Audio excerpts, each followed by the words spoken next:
Hello అండి, అందరికీ నమస్కారం. అందరూ ఎలా ఉన్నారు? మరి ఇవాళ మన కిచెన్లో మనం ఉసిరికాయ చారు ఎలా చేయాలో తెలుసుకుందామా?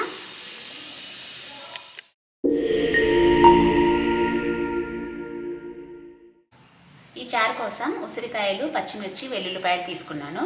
పచ్చిమిర్చిని, ఉసిరికాయలని నీట్గా కడిగేసుకొని ఉసిరికాయలని నీళ్ళల్లో ఉడకబెట్టుకుందాం. పచ్చిమిర్చిని, వెల్లుల్లిపాయలని కొద్దిగా నూనెలో ఫ్రై చేసుకుందాం. ఉసిరికాయలని కడిగిన తర్వాత వీటికి ఒక 4-5 వైపులుగా ఇలా ఘాట్లు పెట్టేసుకొని ఉడికించుకోవాలి. అన్నిటికీ అలాగే పెట్టేసుకుందాం.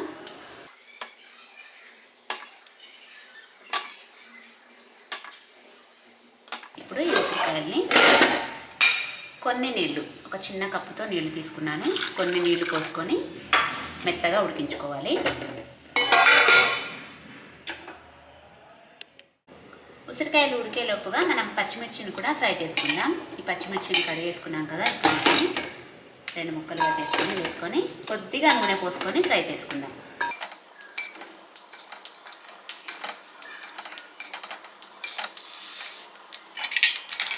ఇప్పుడు ఇందులో ఒక చిన్న టీ స్పూన్ అంత నూనె పోసుకుంటున్నాను.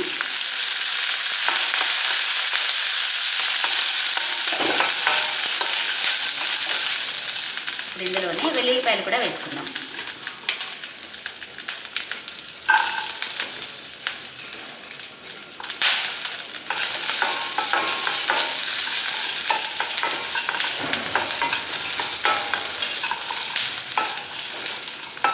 పచ్చిమిర్చి వేగితే సరిపోతుంది. వెల్లుల్లిపాయల్ని మామూలుగా 1 నిమిషం పాటు అలా ఫ్రై చేసుకున్నా సరిపోతుంది. ఫ్రై చేసుకోకపోయినా పర్వాలేదు. పచ్చిమిర్చి విధంగా మంచిగా ఫ్రై అయిన తర్వాత స్టవ్ ఆపేసుకొని వీటిని మెత్తగా మిక్సీ పట్టుకుందాం. ఉసిరికాయలు మొత్తం ఇలా గింజలు తీసేసుకున్నాం కదా, మనకు ఉసిరికాయలు ఉడకడానికి చాలా తక్కువ టైం, 5 నిమిషాలు కూడా పట్టదు, తొందరగా ఉడికిపోతాయి. ఇప్పుడు ఇదే జార్లో వీటిని వేసుకొని మిక్సీ పట్టుకుందాం.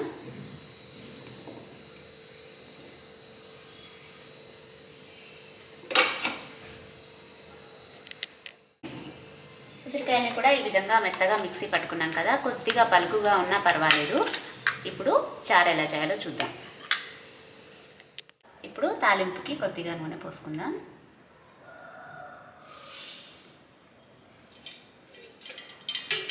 నూనె వేడెక్కిన తర్వాత ఆవాలు, జీలకర్ర,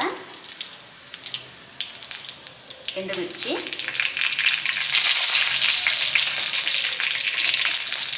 కొద్దిగా పసుపు, పొడవుగా కట్ చేసి పెట్టుకున్న ఉల్లిపాయలు, అలాగే కొద్దిగా కరివేపాకు. ఇప్పుడు ఈ ఉల్లిపాయని 1 నిమిషం పాటు మంచిగా ఫ్రై అవ్వనివ్వాలి.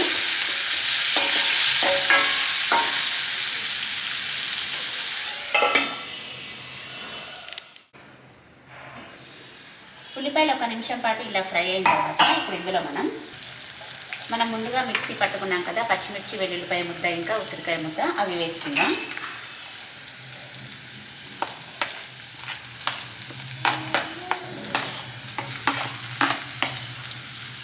ఇప్పుడు వీటిని కొద్దిగా ఒక 2-3 నిమిషాల పాటు పచ్చివాసన పోయే వరకు ఫ్రై చేసుకోవాలి. ఇలా మంటను తక్కువగా పెట్టుకొని ఒక 2-3 నిమిషాల పాటు ఫ్రై చేసుకోవాలి.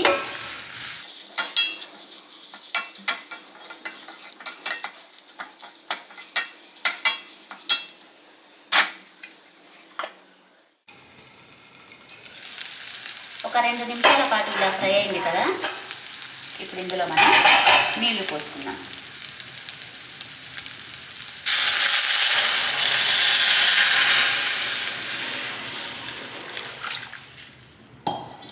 ఈ చారుని పులుసులా మరీ చిక్కగా కాకుండా, రసంలా మరీ పల్చగా కాకుండా ఉండేలాగా చూసుకోండి.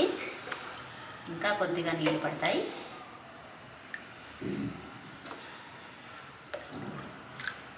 ఇప్పుడు ఇందులో మనం టేస్ట్కి తగినంతగా ఉప్పు వేసుకున్నాం.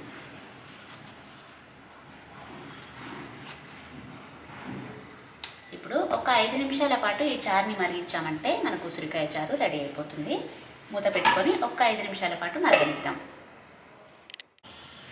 చారుని ఒక 5 నిమిషాల పాటు ఇలా మరిగించుకున్నాం కదా, ఇప్పుడు ఇందులో కొద్దిగా కొత్తిమీర వేసుకొని స్టవ్ ఆపేసుకున్నామంటే మన వేడి వేడి ఉసిరికాయ చారు రెడీ.